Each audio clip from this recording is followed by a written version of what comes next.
Agora, meio-dia e 32 minutos, a gente segue falando da Covid-19 na região, porque amanhã nós completamos uma semana na onda roxa.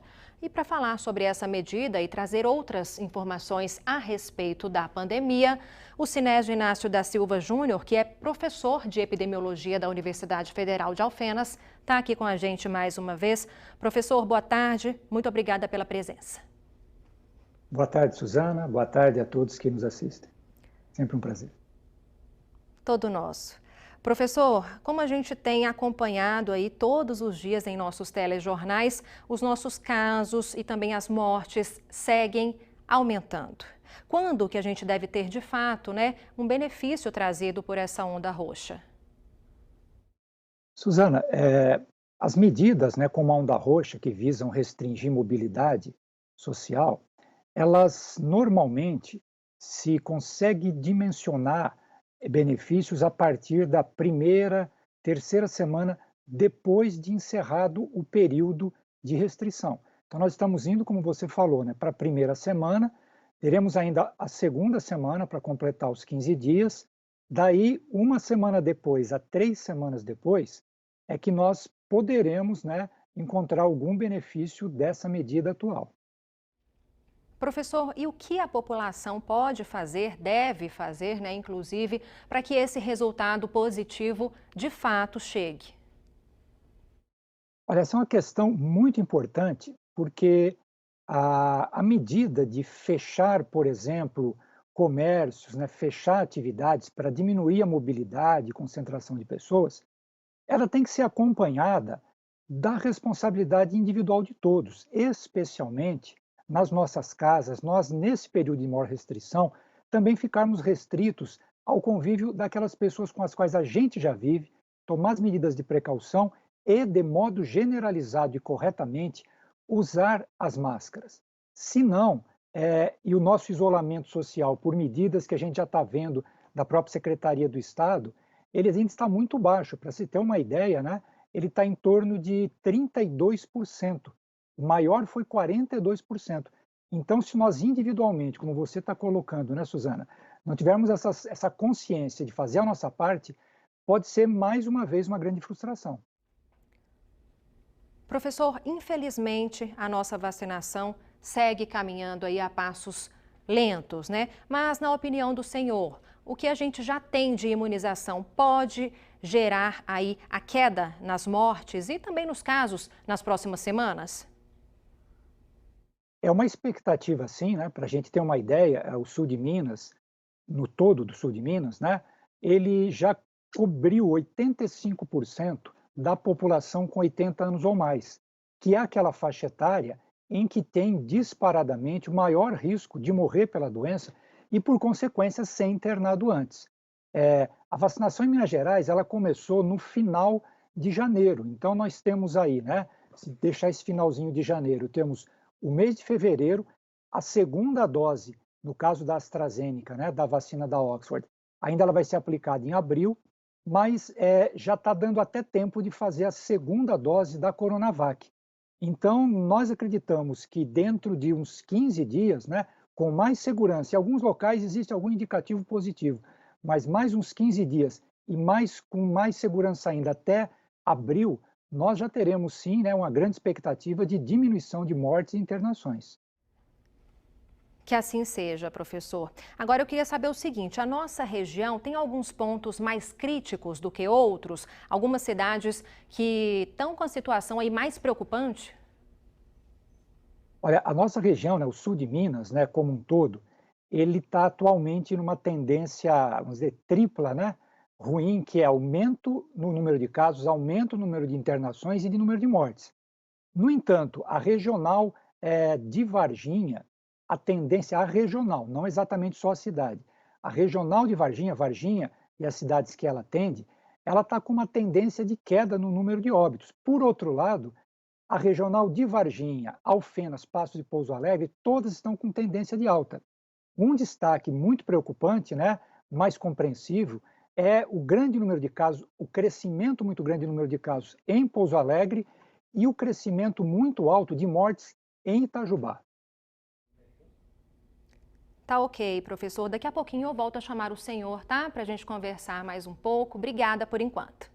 A gente pediu e vocês enviaram suas dúvidas sobre o novo coronavírus, sobre a vacinação, medidas de segurança. Então, o professor Sinésio, da Universidade Federal de Alfenas, volta aqui para bater um papo com a gente e tirar as dúvidas dos nossos telespectadores. Bem-vindo mais uma vez, professor. Ok, estamos à disposição, Suzana. Professor, a primeira pergunta é da Fátima de Varginha. Ela quer saber o seguinte: se não tiver febre, mesmo tendo os outros sintomas, ela pode estar contaminada pelo vírus? Olha, a febre é um sintoma dentro dos protocolos, né, de acompanhamento e detecção sintomática da Covid, dos mais presentes e considerados.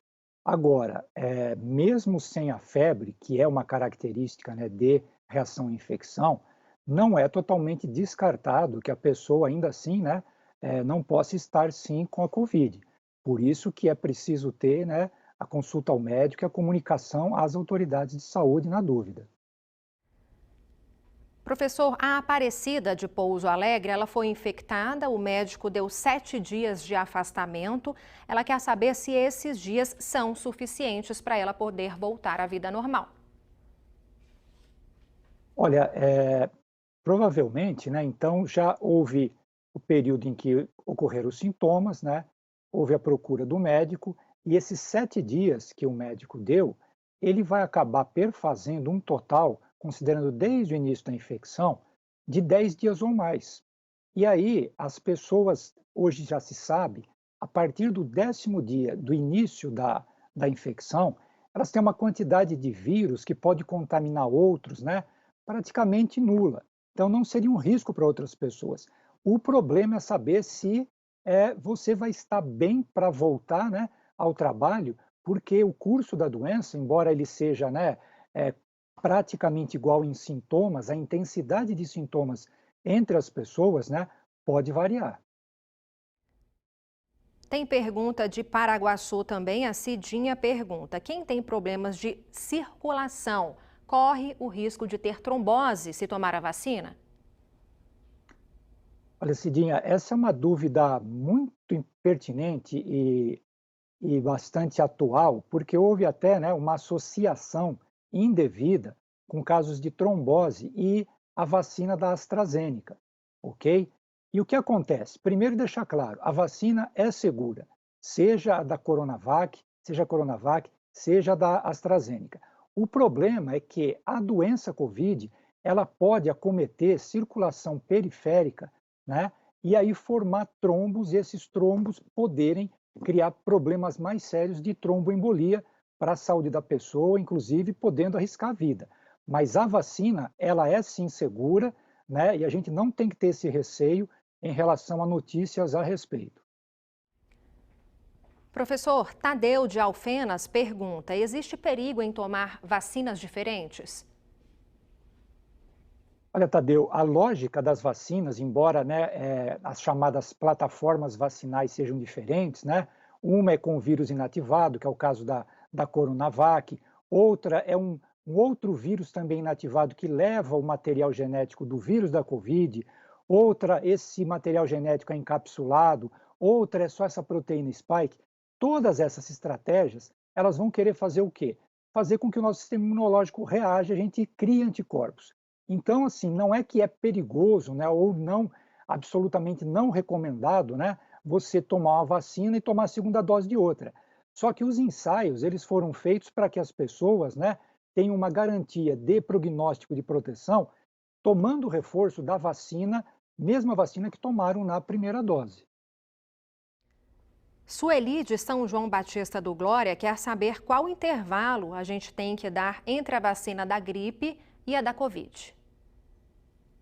Olha, seja a pessoa tomando a vacina da gripe, né, e depois ela vai tomar da Covid, ou vice-versa, o que se preconiza são 10, 14 dias de intervalo. Por quê? Porque o sistema imunológico ele vai ter uma provocação para ele reagir, né? E é preciso dar o tempo para o sistema imunológico reagir da maneira mais forte, mais completa possível. Professor Juan Mariel de Alfenas falou que tem bronquite asmática, faz uso daquela bombinha. Ele está no grupo de risco? Juan, sem dúvida nenhuma, né, qualquer pessoa, né, que tenha uma doença crônica respiratória, pela Covid se tratar de uma doença, né, não só, mas marcadamente do sistema respiratório, essa pessoa tem um risco aumentado, né, de, se for contaminada pelo vírus, ter uma evolução pior. Então, qualquer pessoa, né, que tem uma doença respiratória, num quadro de Covid, corre um risco maior. Daí, né, mais o importante, a gente frisar essa solidariedade de todos nós, né, fazermos com que esse vírus não chegue às pessoas, sejam elas quais forem, e essas que podem estar mais vulneráveis. Tá ok, professor. Mais uma vez, muito obrigada pela presença, viu? Muito bom ter o senhor com a gente aqui sempre. Boa tarde. Eu que agradeço, boa tarde, muito obrigado.